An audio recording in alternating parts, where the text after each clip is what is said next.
बिस्मिल्लाहिर्रहमानिर्रहीम, अस्सलाम वालेकुम। मैं असदुल्ला ख़ान हूँ। एक दिन अगर वीलॉग ना किया जाए तो बहुत सारी ख़बरें जमा हो जाती हैं। कल मेरे पास कुछ ख़बरें थीं, इंपॉर्टेंट चीज़ें थी आपसे डिस्कस करने के लिए, लेकिन कल मसरूफ़ियत इस तरह की रही कि आपसे कोई बात ही नहीं हो सकी। एक समीना पाशा साहिबा के साथ मेरी गुफ्तगू हुई थी, तो वो मैंने आज सुबह वो लगा पाया था, या वो आप लोग उसको देख पाए हैं, लेकिन जो ख़बरें थी वो मैं आपके साथ शेयर नहीं कर पाया कल। आज भी सुबह सवेरे उठा हूँ तो सुबह सवेरे क्या, उठते उठते दोपहर ही हो जाती है। सोते ही सुबह 4 बजे हैं तो दोपहर में ही जागेंगे, जो कि गलत रूटीन है। बहुत कोशिश है कि इसको ठीक करूं और मुझे लगता है कि इंशाल्लाह इसमें कामयाबी ज़रूर मिलेगी एक दिन। लेकिन बहरहाल कुछ रूटीन इस तरह की बनी हुई है कि देर से सोना और फिर थोड़ा सा देर से जागना, जो कि बिल्कुल अच्छी रूटीन नहीं है, हेल्दी रूटीन नहीं है। मैं इसका खुद बड़ा खिलाफ हूँ और रोज़ाना खुद को कोसता भी रहता हूँ। लेकिन बहरहाल आज जब जागा हूँ तो कई ख़बरें जो हैं वो मेरी मुंतज़िर थीं, और मैंने फिर उनसे रब्ता लोगों से करके कुछ चीज़ें इकट्ठी की हैं। ख़ास तौर पर जो पंजाब में एक्टिविटी होने जा रही है उससे मुताल्लिक़ कुछ चीज़ें हैं, मेरे पास मालूमात हैं, वो मैं आपके साथ फिर अगले व्लॉग में शेयर कर लूँगा। लेकिन अभी आज जो कल से मुताल्लिक़ कुछ चीज़ें थी और कुछ और इंपॉर्टेंट 2-3 चीज़ें हैं बुशरा बीबी से मुताल्लिक़, वो मैं ज़रा आपके साथ शेयर कर लेता हूँ इस व्लॉग में, और देखते हैं फिर कितना वक्त बचता है उस और कितनी बातें हो पाती हैं। बाकी जो बातें नहीं हो पाएंगी उसको मैं अगले व्लॉग में डाल दूँगा, क्योंकि 2 दिन का मवाद जमा हो गया। पहली बात तो ये है कि कल मैंने आपसे जिक्र किया था, और परसों से इनफैक्ट मैं बात कर रहा हूँ, 2-3 दिन से बात कर रहा था कि खैबर पख्तूनख्वा असम्बली में स्पीकर साहब को ताहयात मराद देने का जो बिल है वो फ़ाइनांस कमेटी के पास पहुँच चुका है। यानी फ़ाइनांस कमेटी की अप्रूवल होनी है और वो आगे असम्बली में पास हो जाना है। तो और उसमें एक स्पीकर साहब को ताहयात मराद देने के हवाले से जो है वो उसमें तजावीज़ शामिल थी। और मैंने आपसे अर्ज़ किया था कि ये तो स्पीकर साहब को इस तरह से ताहयात मराद देना, ये गरीब कौम के ऊपर बोझ डालना, ये कहाँ की जस्टिफिकेशन है। और इस पर जब मेरे भी काफ़ी सारे लोग मेरे हम आवाज़ हुए इसमें डिजिटल मीडिया के ऊपर, तो एक ये मौजू बन गया लोगों का, और इस पर काफ़ी बात होने लगी, तनकीद भी हुई खैबर पख्तूनख्वा की हुकूमत पे।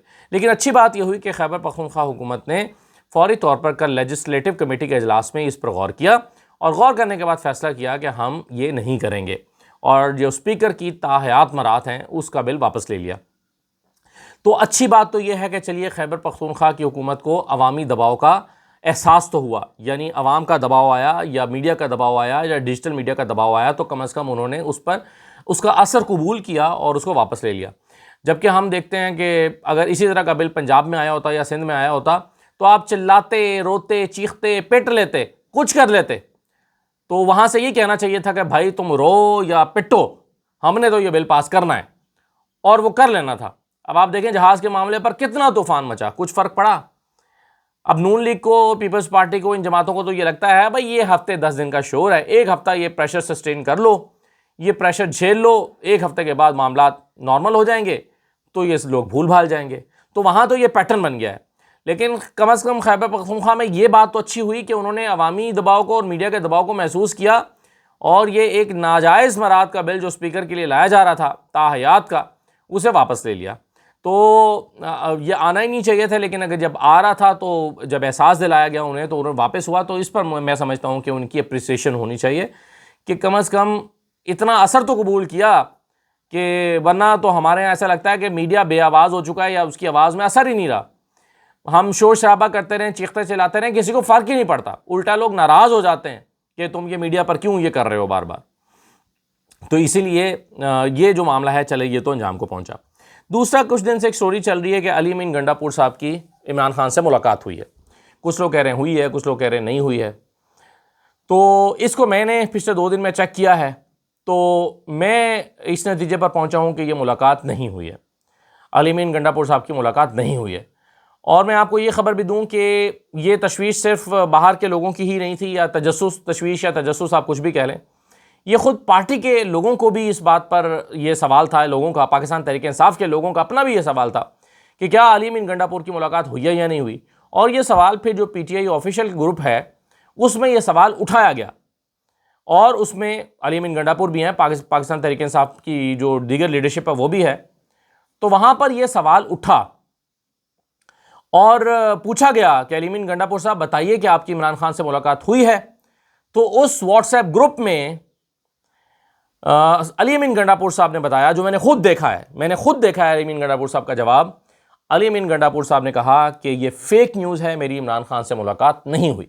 तो पार्टी को भी अली मीन गंडापुर ने यही जवाब दिया है कि मेरी इमरान खान से कोई मुलाकात नहीं हुई हालिया दिनों में। अब दूसरा सवाल यह पैदा होता है कि क्या अली मीन गंडापुर की इमरान खान से मुलाकात के इम्कानात हैं? इसका भी जवाब है कि मुस्तकबिल करीब में इसके इम्कानात नहीं हैं। तीसरा सवाल यह पैदा होता है कि क्या अली मीन गंडापुर ने हालिया दिनों में इमरान खान से मुलाकात करने की कोशिश की है? तो इसका जवाब मेरे नज़दीक यह है, जितना मैं जान पाया हूं, कि हाँ की है। अली मीन गंडापुर ने रेलेवेंट क्वार्टर्स में या ताकतवर हलकों में राब्ता करके ये कोशिश की है कि उनकी इमरान खान से मुलाकात हो जाए और इमरान खान को वो उनकी रिहाई के हवाले से वो चाहते हैं, अली मीन गंडापुर चाहते हैं कि उनको कोई एजेंडा दिया जाए इमरान खान की रिहाई से मुतालिक और वो इस प्रोसेस में दोबारा इन हो जाए। ऐसा करने से एक तो अगर मैं उनकी नीयत पे शक न करूं तो एक तो ज़ाहिर ये वजह होगी, हो सकता है उन्हें लगता हो कि मैं इमरान खान की रिहाई में कोई किरदार अदा कर सकता हूं, और दूसरा ये हो सकता है कि अली मीन गंडापुर साहब ये इसलिए कर रहे हों कि वो ख़ुद को भी रेलिवेंट कर सकें, जो कि काफ़ी हद तक इरेलीवेंट हो चुके हैं। ज़ाहिर है जब से उन्होंने वज़ारत आला छोड़ी है या उनसे ली गई है तब से उनकी वो अहमियत नहीं रही। तो वो चाहते हैं कि वो काम जो सुहेल आफरीदी नहीं कर पा रहे वो काम अली मीन गंडापुर के ज़रिए हो जाए और इस तरह उनकी बल्ले बल्ले हो जाएगी। अली मीन गंडापुर के बारे में लोग कहेंगे कि देखो सुहेल आफरीदी को चीफ मिनिस्टर बनाया था, वो नहीं कर सका, देखो अली मीन गंडापुर ने करके दिखा दिया।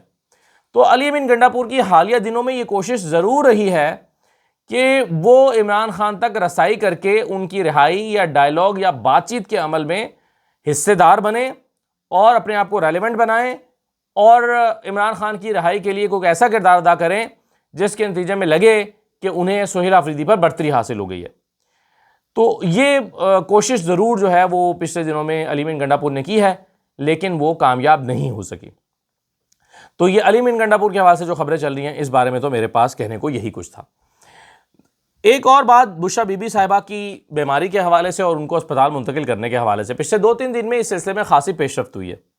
पेशरफ्त इसलिए इस तरह से नहीं हुई कि बुशरा बीबी को अस्पताल मुंतकिल कर दिया गया हो, लेकिन उनको अस्पताल मुंतकिली के हवाले से कोशिशें ज़रूर की गई हैं और इस सिलसिले में पार्टी ने, पाकिस्तान तहरीक इंसाफ ने भी अपना पूरा जोर लगाया है और फैमिली ने भी अपना जोर लगाया है और वो लोग जो दोनों से कनेक्टेड रहते हैं उन्होंने भी कोशिश की है कि बुशरा बीबी, दोनों से मेरी मुराद बुशरा बीबी यानी इमरान खान और बुशरा बीबी और दूसरी तरफ मुक्तदरा ताकतवर हलकों से भी राब्ते में रहते हैं, उन्होंने भी कोशिश की है कि बुशरा बीबी को कम से कम बुशरा बीबी को अस्पताल मुंतकिल कर दिया जाए।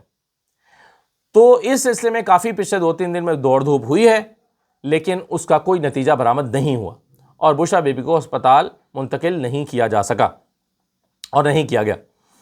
अब इसमें 2-3 तरह की दरखास्तें की गई। एक तो जाहिर है पहली यही थी कि अस्पताल मुंतकिल किया जाए, दूसरा ये कि कहा गया कि बुशरा बीबी के कमरे में एक कोई मैन होल तो नहीं कह सकता, उसको कोई होल है जहाँ से वो पानी उबल के बाहर आ जाता है, यानी कोई ब्लॉकेज है उसमें शायद, जैसे वो होता है ना क्या उसे पी ट्रैप कहते हैं या क्या कहते हैं, वो जो बाथरूम में भी लगा होता है, वो जहाँ से जो इजाफी पानी है वो अंदर चला जाता है, पी ट्रैप भी शायद कहते हैं उसको।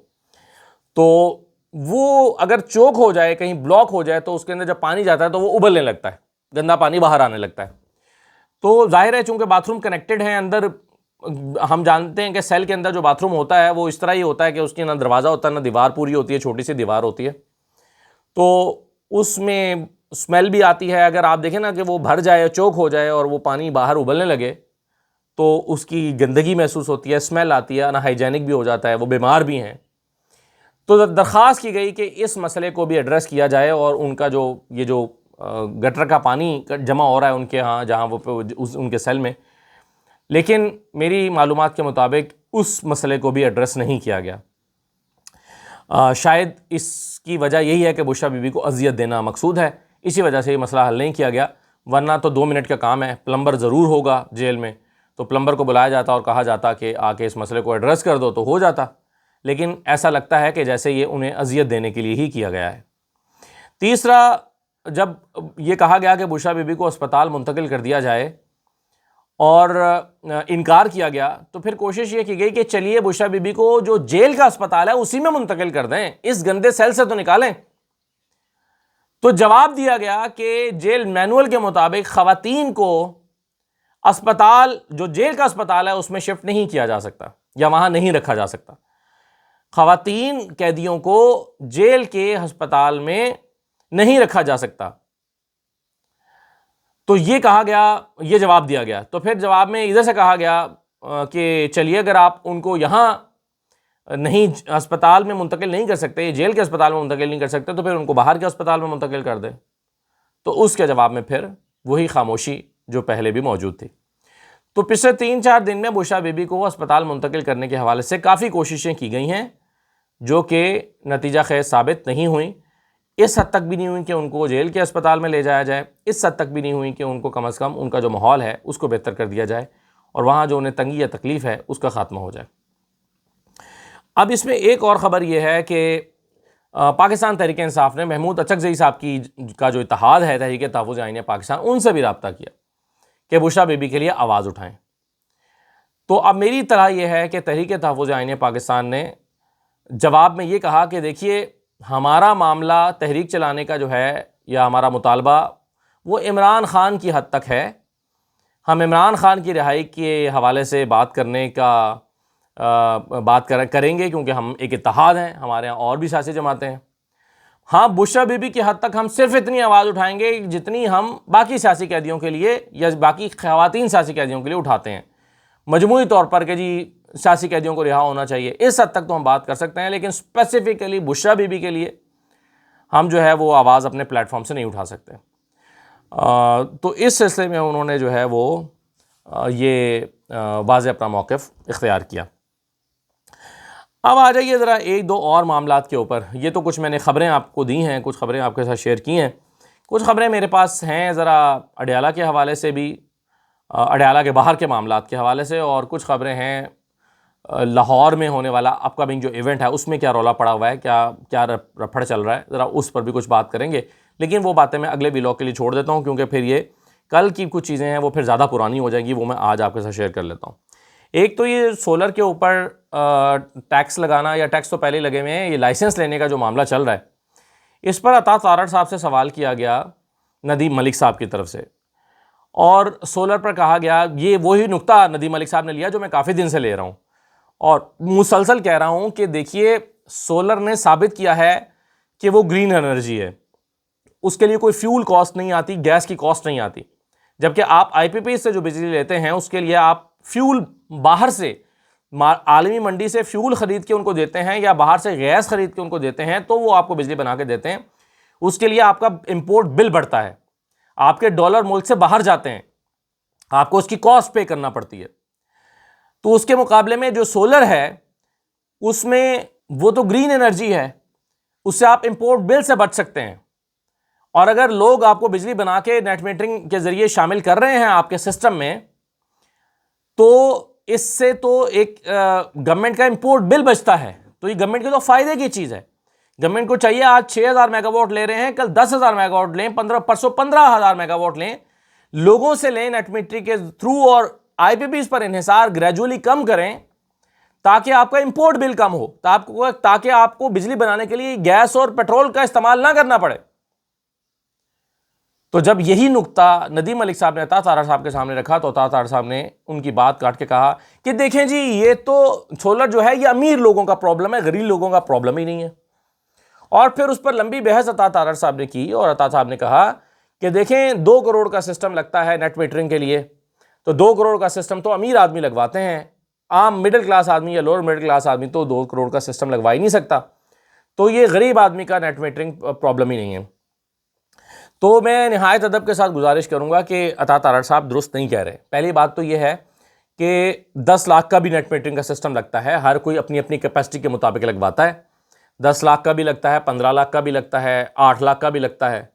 तो नेट मीटरिंग के लिए तो आप कोई भी सिस्टम लगवा सकते हैं, छोटा सिस्टम भी लगवा सकते हैं, 10 kVA का भी लगवा सकते हैं, 15 kVA का भी लगवा सकते हैं। आमतौर पर घरों में लोगों ने 10 kVA लगवाया हुआ है और वो नेट मीटरिंग के जरिए दे रहे हैं, और वो 10 से 15 लाख के दरमियान लगता है। तो ये कहना कि ये अमीर लोगों का प्रॉब्लम है, नहीं जी, ये मिडिल क्लास लोगों का प्रॉब्लम है। और इसमें सबसे ज़्यादा इस मुल्क में पेशी मिडिल क्लास रहा है, क्योंकि उसने अपना एक सफ़ेद पोशी का भरम भी रखना है, वो सैलरी क्लास है, वो टैक्स भी देती है, वो उसने एक जोड़ तोड़ करके अपने ये नेट मीटरिंग के सिस्टम लगाए हैं जिसको आप डिस्करेज कर रहे हैं। दूसरी बात यह है कि यह मामला ही नहीं है अमीर और गरीब का। अगर अमीर आदमी, मान लिया, आपका लॉजिक ही मान लेते हैं, क्या अगर अमीर आदमी ही 2 करोड़ रुपए का सिस्टम लगाता है और 2 करोड़ रुपए का सिस्टम लगा के वो आपको बिजली बना के दे रहा है, तो आपका इसमें क्या नुकसान है? आपका तो फिर भी फायदा है, क्योंकि 2 करोड़ का सिस्टम लगाएगा, आपको ज्यादा बिजली बना के देगा। आपको जितनी ज्यादा बिजली बना के देगा, आपका उतना ही इन्हिसार आईपीपीज के ऊपर कम होगा, आपका उतना ही इंपोर्ट बिल कम होगा। तो अगर अमीर आदमी भी बिजली आपको बना के देता है तो आपको तो वेलकम करना चाहिए। आपको कहना चाहिए ठीक है जी, अमीर आदमी ज्यादा बिजली बना के दे रहा है। आपको गरीब से भी ज्यादा अमीर आदमी का शुक्रगुजार होना चाहिए कि वो आपको ग्रीन एनर्जी बना के दे रहा है और आपसे कुछ भी नहीं ले रहा। देखिए, आईपीपीज आपको बिजली बना के देते हैं ना, तो वो आईपीपीज जो हैं वो आपसे फ्यूल लेते हैं, गैस लेते हैं, और वो फ्यूल और गैस आपकी अपनी नहीं है, आप बाहर से खरीदते हैं। उसके लिए डॉलर मुल्क से बाहर जाता है। आप फ्यूल और गैस और बाकी चीजें जब उनको देते हैं तो वो आपको बिजली बना के देते हैं। मगर सोलर वाले जब आपको बिजली बना के देते हैं, आपके नेशनल ग्रिड में डालते हैं नेट मीटरिंग के थ्रू, वो आपसे कुछ भी नहीं लेते।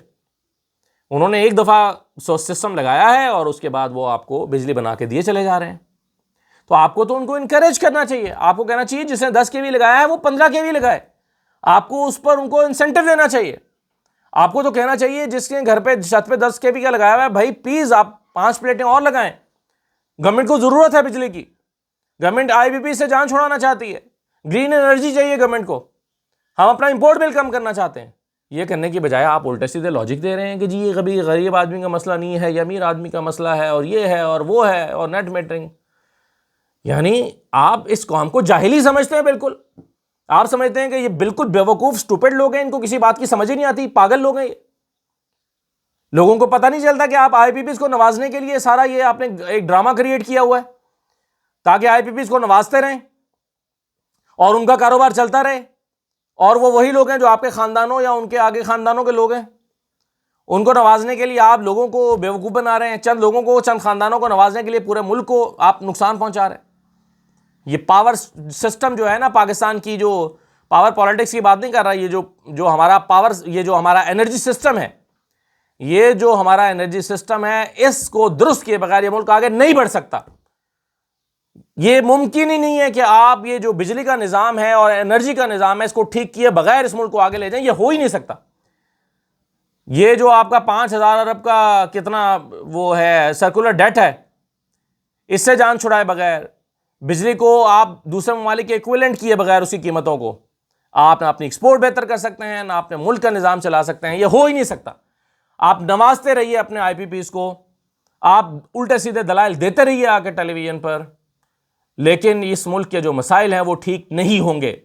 आप लोगों को बेवकूफ़ बनाते रहें, इसलिए कि आपको पता है आपने तो फॉर्म 47 पे आना है। आपको पता है कि लोगों के वोटों से तो आपने जीतना नहीं है।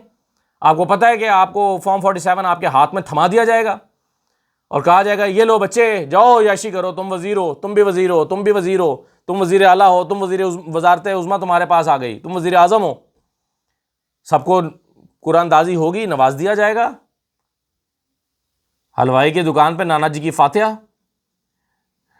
तो ये जो इस मुल्क के साथ मजाक बनाया हुआ है। दूसरी तरफ देखिए, एक आलमी बैंक और IMF के सालाना इजलास में एक मामला ज़ेर बहस आया है। उसमें कहा गया है कि पाकिस्तान में आइंदा 15 साल के दौरान लाखों नौजवानों को मुलाजमतें नहीं मिलेंगी। यानी लाखों नौजवान बेरोजगार रहेंगे। यानी जो पढ़ लिख के जॉब के काबिल हो रहे हैं, बड़े हो रहे हैं, वो लाखों में होंगे जिनको मुलाजमतें ही नहीं मिलेंगी। क्यों? क्योंकि रोजगार के मौके नहीं है। अभी पिछले दिनों शोर मचा हुआ था कि पंजाब हुकूमत ने मुलाजमतें ख़त्म कर दी, पंजाब हुकूमत ने मुलाजमतें ख़त्म कर दी। सरकारी मुलाजमतें तो ख़त्म की हैं। चलिए, मुझे उस पर इतना ज़्यादा एतराज़ नहीं है, क्योंकि सरकार का काम मुलाजमतें देना नहीं होता। सरकार का काम मुलाजमतों के मौके पैदा करना होता है। लेकिन कहाँ मौके पैदा कर रहे हैं आप? जो आप खुद दे सकते हैं तनख्वाहें, मुलाजमतें, वो भी नहीं दे रहे। वो तो प्रिंसिपली मैं एग्री करता हूँ। सरकार का काम मुलाजमतें देना नहीं है कि आप जो है वो जहां पर 150 लोगों की जरूरत है वहां पर 500-700 लोगों को भर्ती कर लें। ये कोई सिस्टम नहीं होता। इस तरह निजाम नहीं चलते कि लोगों को अपने हलकों में, लोगों ने किया ना, अपने अपने हलकों में सियासतदानों ने भी भर्तियां की हैं सियासी बुनियादों पर, कि जिस महकमे में 50 लोगों की जरूरत है वहां पर 450 लोग भर्ती कर लिए सियासी बुनियादों पर कि चलो जी भर्ती कराओ। काम कोई नहीं करना। उन्होंने जाना है, हाजिरी लगानी है, घर आ जाना है, या बाहर जाकर अपनी दुकान पर बैठना है, या कोई और काम करना है, दफ्तर में जाना ही नहीं है। कोई हॉस्पिटल में डॉक्टर है तो 2 घंटे के लिए डॉक्टर आएगा और उसके बाद जाकर वो अपना क्लिनिक चलाएगा। तो सरकारी मुलाजमतों में भर्तियां करना ये कोई असल में हुकूमतों का काम होता है कि जॉब अपॉर्चुनिटीज़ पैदा करना, ऐसा माहौल देना जहां इंडस्ट्री लगे, जहां पर कारोबार के मौके पैदा हों, जहां रोजगार के मौके पैदा हों। गवर्नमेंट सारा बोझ अपने ऊपर नहीं उठा सकती, प्राइवेट सेक्टर को डेवलप करना होता है, लेकिन ये नहीं होने जा रहा। ये कह रही है, IMF कह रहा है, आलमी बैंक कह रहा है कि पाकिस्तान में आइंदा 15 साल के दौरान लाखों नौजवानों को मुलाजमतें नहीं मिलेंगी। तो ये सूरत हाल जो है वो बहुत तशवीशनाक है और इसके लिए अनफॉर्चुनेटली हो सकता है इसकी वजूहात आलमी हों, और IMF ने और वर्ल्ड बैंक ने कहा है कि और भी ममालिक इसकी जद में आएंगे। लेकिन मसला यह है कि जिन ममालिक की तैयारी है वो इस मुश्किल से आसानी से निमट लेंगे, और जिनकी तैयारी नहीं है, पाकिस्तान जैसे लोग, वो पिस जाएंगे और उनका बेड़ा गर्क हो जाएगा। अच्छा, अब आखिरी बात यह है कि इन सब चीज़ों से बेनियाज होकर हमारे खालिद मसूद साहब हैं जो कॉलमिस्ट हैं, जंग में कॉलम लिखते हैं, गालिबन जंगी में लिखते हैं या दुनिया में लिखते हैं शायद, हाँ एग्जैक्टली दुनिया अखबार में लिखते हैं, याद आ गया मुझे। उन्होंने लिखा है कि मुल्तान में गायबाना इफ्तिताहों का जुम्मा बाजार लगा हुआ है। वज़ीर आला पंजाब ऐसे ऐसे प्रोजेक्ट्स का इफ्तिताह कर रही हैं जिनको देखना तो कुजा, उनके बारे में शायद उनको ये भी मालूम नहीं कि उन पर उनके नाम की इफ्तिताह बदस्ते मुबारक वाली तख्ती लग चुकी है, बल्कि वो शहर नापुरसा में एक ऐसे फ्लाईओवर का संग बुनियाद भी रख चुकी हैं जो तब बनना भी शुरू नहीं हुआ था, और संग बुनियाद का इफ्तिताह वो कर चुकी हैं। यानी अभी तामीर शुरू होना खुद इस फ्लाईओवर के वहम गुमान में भी नहीं था कि इस पर ग्राउंड ब्रेकिंग बदस्ते मरीम नवाज शरीफ की तख्ती लग चुकी थी। इसके अलावा और बहुत से मकामात ऐसी ही इफ्तिताही तख्तियों के लिए कतार बनाए पजीराई के मुंतज़र हैं। देखिए, नून लीग का अलमिया क्या है, मैं आपको ये बता दूं। नून लीग का अलमिया यह है कि वो आज से 20 साल पुरानी सियासत से बाहर नहीं निकले। आज भी उन्हें लगता है कि तख्तियां अपनी लगेंगी तो वोट मिलेगा। हालांकि 2024 के इलेक्शन ने साबित किया है कि लोग बाशऊर हो चुके हैं, आपके इन झांसों में अब नहीं आते। लोग तरक्की किसी और चीज को मानते हैं, लोग उसूल पसंदी की बात करते हैं, आइन की बालादस्ती की बात करते हैं। गली नाली की सियासत से लोग आगे निकल चुके हैं। यह भी जरूरत होती है, मैं मानता हूं, लेकिन धोखा देकर नहीं कि परवेज इलाही के अधूरे मंसूबे नून लीग ने इसलिए मुकम्मल नहीं किए कि उस पर परवेज इलाही की तख्ती लगी थी। 2008 में परवेज इलाही गए, शहबाज शरीफ वज़ीर आला बन गए। जहां जिन मंसूबों में 20% काम बाकी रह गया था, 50% काम रह गया था या 30% काम रह गया था, उन मंसूबों को, जिसमें अस्पताल भी शामिल थे, शहबाज शरीफ ने इसलिए मुकम्मल नहीं किया कि अगर मैं मुकम्मल कर दूंगा तो इसका क्रेडिट वज़ीर आला परवेज इलाही को चला जाएगा। तो जहां पर आपकी सोच ये हो, वहां पर मुल्क ने खाक तरक्की करनी है। अल्लाह ऐसे हुक्मरानों को हिदायत दे। इजाज़त दीजिए, अल्लाह हाफिज़।